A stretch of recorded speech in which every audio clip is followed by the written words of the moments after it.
Guys কেমন আছেন? আশা করি ভালো। আ এখন তো দেখা যাচ্ছে যে কিছু নিউজ আসতেছে সেটা হচ্ছে আ বেশিরভাগই রিজেক্টেড নিউজ। গতকাল একজন আসলো রিমিনির রেডি ফর কালেকশন আসলো এবং ফ্রোসিননে আসলো। তারপর হচ্ছে আপনার দেখা যাচ্ছে যে নাপোলি। তো বেশিরভাগই দেখছে নাপোলির। নাপোলির কিন্তু অনেক ফাইল রিজেক্ট হচ্ছে। কাদের রিজেক্ট হচ্ছে? যাদের কোম্পানি অ্যাক্টিভ নেই তাদের বেশিরভাগ হচ্ছে এবং মালিক নিজেও অনেকে রেভোকা করে দিছে বিকজ অনেক তো সময় হলো। আর এখন কিন্তু রেজাল্ট আসার সময় আসলে একবার শেষ সময়। এখন না আসলে কবে আসবে? ঠিক আছে? দেখা যাচ্ছে যে যাদের মালিকের সাথে কমিউনিকেট করা হয়েছিল এতদিন ধরে কিন্তু কোনো জবাবই পাচ্ছিল না। মালিকের টেক্সট হৃদিত্ব এগুলো ঠিক করার জন্য অনেক রিকোয়েস্ট বা কমিউনিকেশন করছিল প্রেফুতরা, কিন্তু যেসব মালিক কোনো জবাব দেয়নি, কমিউনিকেশন করেনি বা প্রেফুতরাতে আসতে বলছিল যায়নি, তো তাদের কিন্তু এখন বর্তমানে রিজেক্ট আসতেছে। দেখা যাচ্ছে যে এখন এগুলা আস্তে আস্তে আরও বাড়বে বিকজ আর কতদিন মানুষ আর অপেক্ষা করবে। এবং যাদের আমি বলবো যারা রিজেক্ট পাচ্ছেন তারা আসলে খুশি হবেন, যেহেতু আপনারা অনেক টাকা দিয়ে রাখছিলেন। এখন আপনাদের যেই উপদেশ বা রিকোয়েস্ট আমি করব, দেখেন এখন অনেক মালিক বা অনেক মাধ্যম তারা বুঝতে পারে যে ট্রাইব্যুনালে তারা আপনার আপিল করবে। দেখেন আপিল এখন একটা সময় সাপেক্ষ ব্যাপার, তো সেক্ষেত্রে আপনি আপনার মাধ্যম যদি আপনি নিজে চান এই সমস্যা থেকে মুক্তি হওয়ার জন্য, তাহলে মাধ্যমের থেকে আপনার লেনদেন ক্লোজ করে ফেলেন। অথবা আপনি যদিও চান আচ্ছা ঠিক আছে আমি আবার অ্যাপ্লাই করব, তাহলে তাকে সময় দিন আপিল করার জন্য।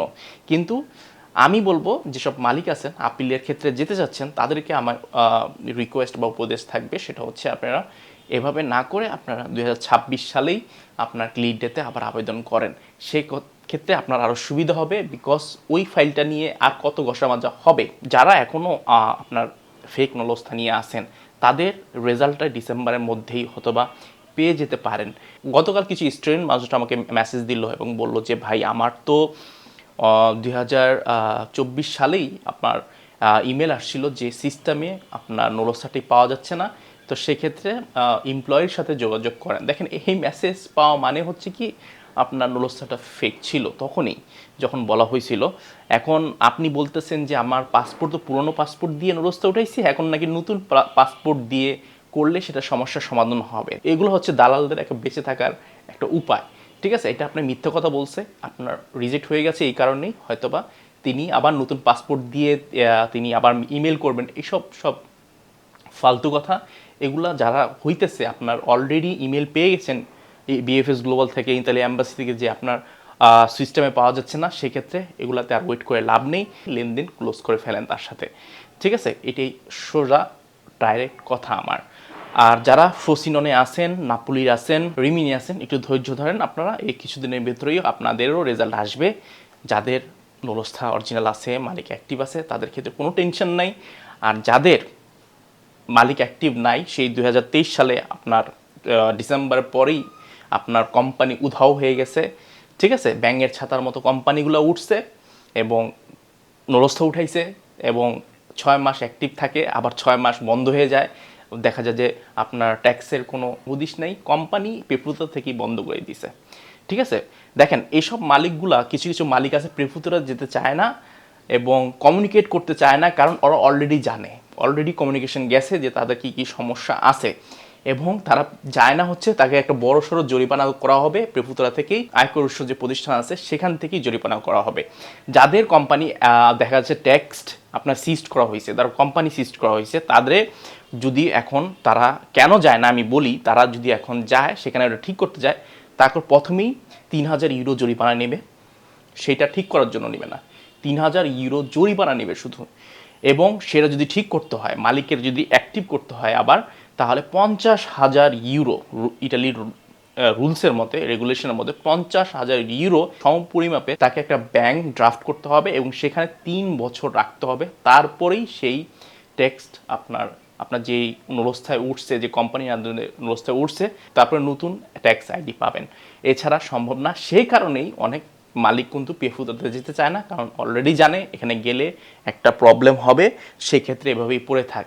এখন যাদের এভাবে পড়ে আছে তারা আর বেশি দিন থাকতে পারবে না, বিকজ তাদের কিন্তু পিএফএস গ্লোবাল থেকে হোক আর ইটালি অ্যাম্বাসি থেকে হোক অতি তাড়াতাড়ি কিন্তু মেসেজ পাবে, ঠিক আছে। তো এক্ষেত্রে এটা সন্দেহ নাই, যাদের যাদের মিসিং ডকুমেন্টগুলো পেফুতরা চাইছে, যারা ইচ্ছে করে দিতেছেন না, তাদের এই একটা রিজন, তারা নিজেও জানে তারা আটকিয়ে গেছে এবং তাদের যে নুলস্থাগুলা উঠাইছে তারা অবৈধভাবে উঠাইছে এবং ব্যাঙের ছাতার মতো উঠাইছে, ঠিক আছে। এবং কোম্পানি অ্যাক্টিভ নাই, কিন্তু অলরেডি আপনার নুলস্থা জমা হয়ে আছে ইটালি অ্যাম্বাসিতে। অ্যাপয়েন্টমেন্ট ক্ষেত্রেও সেই সমস্যা আছে।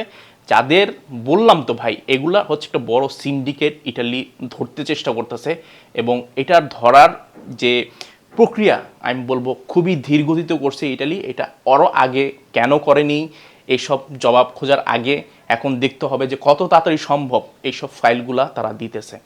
আর যারা অরিজিনাল নুলস্থা আছে, যাদের ডকুমেন্টস ঠিক আছে, নুলস্থা আপডেটের বিষয়ে তাদের ক্ষেত্রে কোনো টেনশন নাই, তারা অটোমেটিক আপডেট হবে। আপনারা অনেকেই বলতেছেন যে 22 অক্টোবর 2024 সালে সকল নুলস্থা বাতিল করা হয়েছে। হ্যাঁ, সকল নুলস্থা 22 অক্টোবর আগে বাতিল করা হয়েছে, সেগুলো পূর্ণ যাচাইয়ের জন্য বাতিল করা হয়েছে। কারণ ওই যে বললাম ব্যাঙের ছাতার মতো হয়েছে, এবং অনেকের কোম্পানি 2023 সালে 22 ডিসেম্বরের ওটা শেষ হয়ে গেছে, মানে আপনার কোম্পানি বন্ধ হয়ে গেছে, ইটালির ট্যাক্স প্রতিষ্ঠান থেকে সেগুলাকে বাজেয়াপ্ত করা হয়েছে। তবুও দেখা যাচ্ছে সেই সব নুলস্থাগুলা ইটালি অ্যাম্বাসিতে পড়ে আছে। কিভাবে পড়ে আছে, ঠিক আছে, এইটা গেল একটা সাবজেক্ট। আর একটা কথা হচ্ছে যেটা ফেক নুলস্থাগুলো তৈরি হয়েছে ওগুলোও পড়ে আছে। আস্তে আস্তে সবগুলার রেজাল্ট আসা শুরু হয়েছে।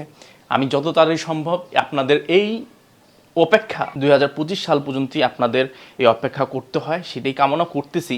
বাট কিছু কিছু আছে, একটা সমস্যা আছে, যেটা হচ্ছে পেপুতা থেকেই আপনার দেখা যাচ্ছে দৈনিক হোক বা মান্থলি হোক একটা কয়েকটা ফাইলগুলা চেক করে।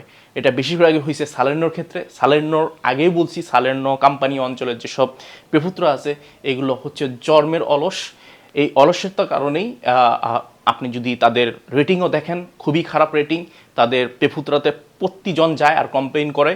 আর এগুলা কমপ্লেন তো আছেই, তারপরে হচ্ছে আবার এই যে ফেক কাগজপত্র জগহুচির মতো এভাবেই কিন্তু সময়গুলো নিতেছে। যাই হোক, পরিশেষে এগুলো ভালো রেজাল্ট, নাপোলি, রিমিনি, ফ্রোসিনোনে এগুলোর কিন্তু রেজাল্ট আসতেছে, এবং আস্তে আস্তে কাসেপ্তা এগুলো আসবে, ঠিক আছে, যেগুলো আপডেটগুলো পাচ্ছি। আর ভিসাও হচ্ছে অনেকের অ্যাপয়েন্টমেন্ট, এখন অ্যাপয়েন্টমেন্টটা দেখা যাচ্ছে একটু কমে গেছে, অ্যাপয়েন্টমেন্ট দেওয়াটা একটু কমে গেছে। কারণ দেখা যায় যে যদি ভিসা রেডি মেসেজ আসে অ্যাপয়েন্টমেন্টটা কমে যায়, আবার অ্যাপয়েন্টমেন্ট যদি আসে ভিসা রেডি মেসেজগুলো কমে যায়। ওই যে বললাম না, ওরা একই গর্তের কিছু মানুষ তো কাজ করতেছে, খুব অল্প সংখ্যক মানুষ কাজ করতেছে প্রত্যেকটা পেফুতুরাতে। দেখা যায় যে কাজের গতি, যেহেতু সবগুলো হচ্ছে অ্যাম্বাসি ডিফেন্ড করে, তো সেক্ষেত্রে কিন্তু একটু লেট হচ্ছে। আশা করি এ মাসেই অনেকের, নাপোলি শহরের অনেকের যাদের কাগজপত্র ঠিক নেই তারা আপনার রিজেক্ট পেতে পারে। বাট বোঝা যাচ্ছে না, বিকজ তারা যেভাবে ফাইলগুলো প্রসিডিওর করে ধীরগতি ভাই, সেক্ষেত্রে বোঝাই যাচ্ছে না। তো আজকে এই পর্যন্তই। ভালো থাকবেন, সুস্থ থাকবেন। এই তিনটা অঞ্চলে এতদিন ধরে আপডেট পেয়েছি: ফ্রোসিনোনে, নাপোলি, রিমিনি।